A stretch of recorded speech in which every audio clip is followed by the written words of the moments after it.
Ayura, Donnie Pangilinan, inaming pinapanood ang mga sweet videos nila ni Bel Mariano na edited by Dondel fans o Bubbles.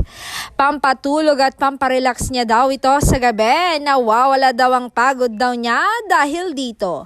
At dahil din dito, feel niya daw ay nasa tabi niya daw ang nobya. Ang sweet naman na hanggang sa panaginip daw ay siya pa rin ang nakikita niya. Dagdag pa ng aktor, ang sarap daw maramdaman ang magic of love na una lang daw niyang naramdaman kay Bel na ninanais niyang hindi na mawala.